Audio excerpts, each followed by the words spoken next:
Just wanted to talk a little bit about my compactors today. So we do primarily hardscape. That's our main purpose for having compactors. Obviously, we do some excavation work as well. But for the most part, we do the use of our compactors through hardscape, retaining walls, patios, walkways, that type of stuff. So the first one that I ever bought is just a little gas model Weber. I think it's like the 160. It weighs like 150 pounds. It's been through hell and back, as you can tell. But honestly, this thing runs amazing. It's 7 years old. We do an oil change. We service it once a year. We don't really use it now, especially since we have the big one over there. But it's still nice. You can actually put a rubber pad under it too and do pavers as well. So you got dirt and pavers. Problem with this machine is just too small, too light. You can't really put 6 inches down and then compact. You really have to do 2 to 3 inch lifts with this. It's just a little too small. It is doable, but it just takes forever. I think I spent like $3,600 on this when it was brand new. Obviously, it ain't brand new anymore. So 2 guys can easily lift it in and out of a truck. That's one advantage with this, being how light it is, but really the only advantage.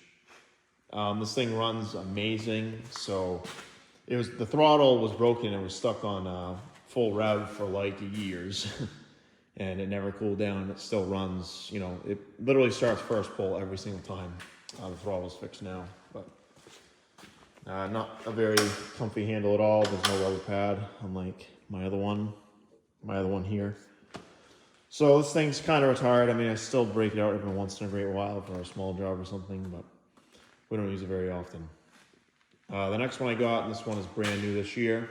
It is the Weber VPR 450. So this is a compactor that is strictly just for pavers. So instead of having to deal with your rubber pad underneath your smaller compactor, this is actually on 4 rollers, and you roll it across your pavers.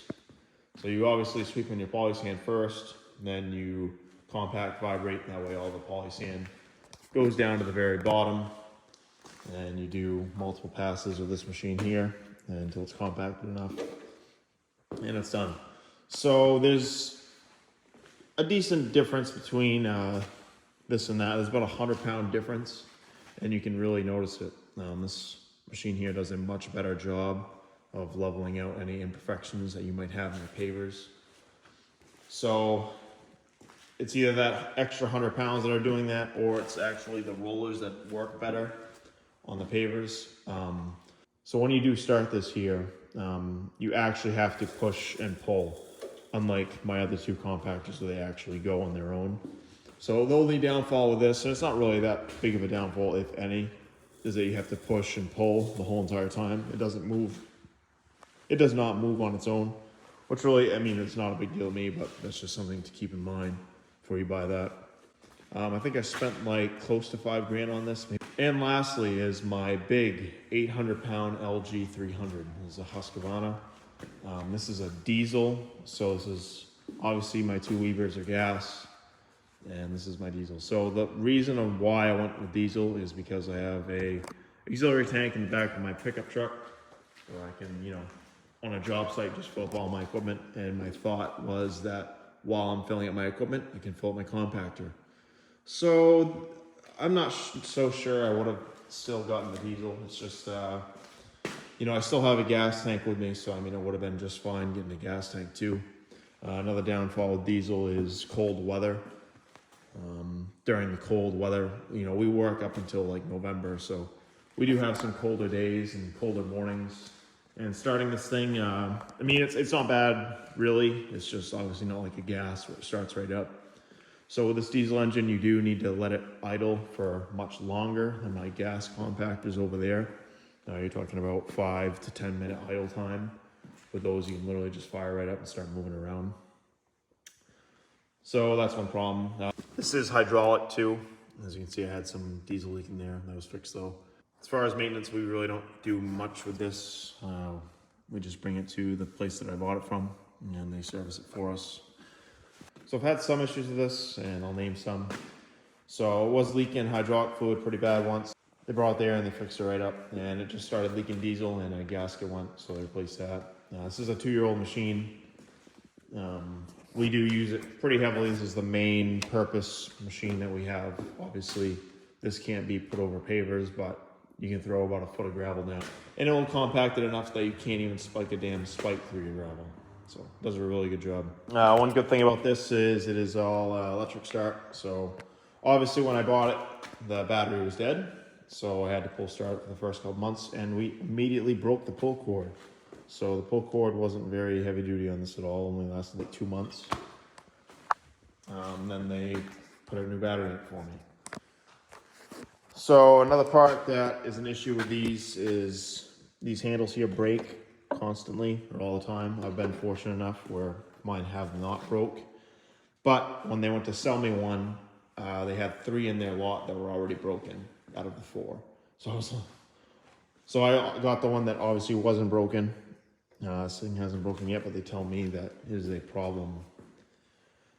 This thing does not have a density reader on it, so it doesn't tell you when your gravel is good or bad. I kind of wish I had that. I know the bigger Webers do. So I spent like $10,000 on this machine here. Like I said, it's 8,000 pounds. I probably would have went with a slightly bigger one that was gas. They had it there, but that was like 13,000. And I'm pretty sure that one weighed like 1,200 pounds or something like that. I probably wish I would have grabbed that instead, but this will do for now. I wish the grabber here was a little bit bigger. I know on their bigger version, it was like twice the size, and you had plenty of room to get a pallet fork in there. All of them are obviously way too small. I wish they were a lot bigger. Another kind of problem that I see with this is that it pulls severely hard to the low side. I've rented compactors for years. I mean, we're talking renting big compactors for like 5 or 6 years. Used a lot of different ones. I've used Walker Nelson, I've used Weber, I've used Husqvarna, I've used other models as well. And this one, particular one that I bought here, seems to pull to the low side the worst. I know the Walker Nelson stayed pretty level and they never really pulled you. But this thing, I'm not sure if it's very top heavy or something, but it does pull you to your low side. So one downfall of this is that you have to have your base really, really good. And if your base isn't good, it's gonna pull you severely hard to your low side and start sinking in. It's kind of annoying, but you know, it also is kind of a good thing because then it gets my base more level, which it should be when you're compacting anyway. So that's just one thing to keep in mind before buying this. Overall, I mean, it's been good. I mean, we've had some minor issues, but our service department's been really good about fixing it and stuff. So I'm gonna keep it. Now, like I said, I probably would have just went with the gas version. I mean, it doesn't have to idle as much. It was a little bit bigger and just a little bit more money. Probably should have, but it is what it is. I have it now. I do like all 3 of them, really. So if you're in the market for only able to buy like, you know, one compactor, I would probably get something in the mid-size of this. You're not gonna want, if you do hardscape like me, you're not gonna want to get one so big that you can't put it on pavers. You're gonna want to be, I would say, get the compactor that is maxed out for paver compacting, and that'd be the way to go. I believe you can get like 350-pound ones, then put a rubber plate on it, and they can still go over pavers. I could be wrong with that. I might have to research for that. But I definitely probably wouldn't get anything that small. It's nice having all 3 for sure, especially the paver and the big one. I use those on essentially every hardscape job. So yeah, that's about it. So I haven't put a video up in a long time. I just got married, I was on a honeymoon. So I really haven't been putting anything on YouTube lately, as of late. Also, I've been extremely busy just with work and everything like that. So my next video is probably gonna be, I'll talk about my Laser Zs. I have like 3 walk behinds as well. So I'll go over maybe some landscaping equipment in my next video. Baggers, stuff like that. And I'll probably talk about blowers. All the stuff that the landscape crew has, I'll probably talk about. So that'll be my next video. But like always, thanks for watching. And if you guys have any other questions about any of these models here, comment it down in the comment section below. Thank you.